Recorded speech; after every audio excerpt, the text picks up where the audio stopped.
Students, हमारे आज के क्लास में हम लोग जो है वो डस्ट ऑफ स्नो में यूज़ किए हुए पोएटिक डिवाइसेस के बारे में बात करने वाले हैं।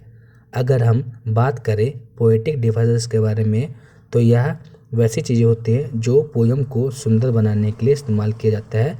जिस तरह जो महिलाएं हैं अपने आप को सुंदर बनाने के लिए श्रृंगार का इस्तेमाल करती है। तो हम चलिए स्टार्ट करते हैं।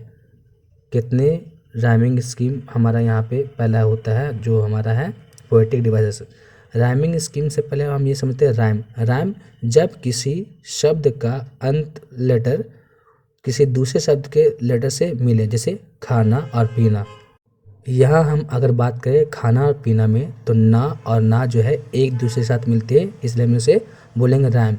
और जब पोइट्री में जो एक लाइन दूसरे लाइन के साथ मिले और तीसरा लाइन चौथे लाइन के साथ मिले, तो इसे हम लोग राइमिंग स्कीम बोलेंगे। तो यहाँ पे हमारा पोएम का जो स्टैंजा है, the way a crow Shuk down on me the dust of snow from a hemlock tree. तो यहाँ क्रो और स्नो एक दूसरे के साथ मिलेगा, इसलिए इसका राइमिंग एक जैसा होगा। वही हम बात करें मी और ट्री एक जैसा मिल रहा है, इसलिए इसका राइमिंग स्कीम एक जैसा होगा। तो क्रो के लिए अगर हम ए ले तो स्नो के लिए हम लोग ए लेंगे, वहीं मी के लिए अगर हम बी ले तो ट्री के लिए भी हम लोग बी लेंगे। तो पहला स्टैंजा का हमारा राइमिंग स्कीम हो गया ए बी।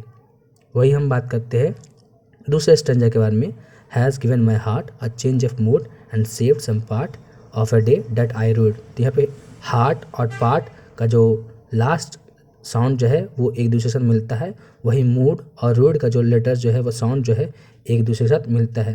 तो अगर हम हार्ट के लिए सी ले तो पार्ट के लिए भी सी लेंगे, और मूड के लिए डी ले तो रूड के लिए भी डी लेंगे। तो इसका राइमिंग स्कीम क्या हो गया, सी डी। उसी तरीके से डस्ट ऑफ स्नो का जो राइमिंग स्कीम है वो ए बी सी डी हो जाता है। नेक्स्ट आता है हमारा इंजैम्पमेंट। अगर हम बात करें इंजैम्पमेंट के बारे में, तो जब एक ही सेंटेंस को 2, 3 या उससे ज़्यादा पार्ट में बिना किसी भी तरह के कॉमा के या फिर किसी और तरह का पंक्चुएशन मार्क का इस्तेमाल किए हम लिखते हैं, उसे हम लोग इंजैम्पमेंट बोलते हैं। जैसे हमारा हो गया the way a crow Shuk down on me the dust of snow from a hemlock tree. तो यहाँ देख पा रहे हैं कि यहाँ पे किसी भी तरह का कॉमा या फिर किसी और तरह का पंक्चुएशन मार्क नहीं दिया गया है, तो यहाँ पे इंजैम्पमेंट यूज़ किया गया है। उसी तरह नेक्स्ट स्टैंजा में has given my heart a change of mood and save some part of a day that I had rued. तो यहाँ पे भी हम लोग देख पा रहे हैं कि यहाँ पे भी जो है वह किसी तरह का कॉमा या पंक्चुएशन मार्क नहीं दिया गया है, इसलिए हम लोग क्या बोल सकते हैं कि पहला स्टैंजा और दूसरा स्टैंजा दोनों में हम लोग इंजैम्पमेंट का यूज़ देख पा रहे हैं।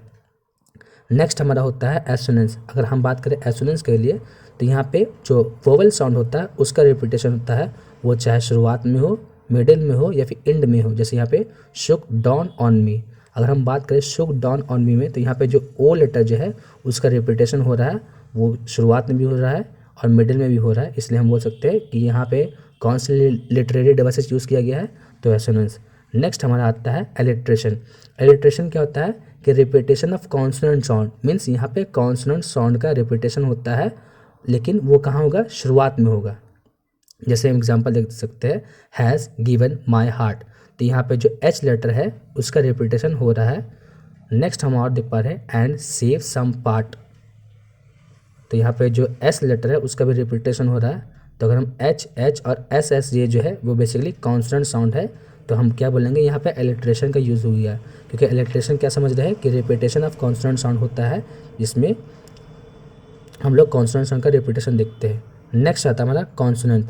अगर हम बात करें कॉन्सोनेंट्स के बारे में, तो यहाँ पे कॉन्सोनेंट साउंड का रिपीटेशन होगा, जो कि या तो बिगनिंग या तो मिडिल या एंड में होगा। जैसे of a day I had rued. तो यहाँ पर डी जो है उसका रिपीटेशन शुरुआत में है और अंत में भी हो रहा है। कॉन्सोनेंट्स में क्या होता है कि बिगनिंग में, मिडिल में या एंड में होता है, लेकिन अगर हम बात करें एलिट्रेशन के बारे में, तो ये जो है इसका बिगनिंग में ही यूज़ होता है। So I think our today's video was quite beneficial to you.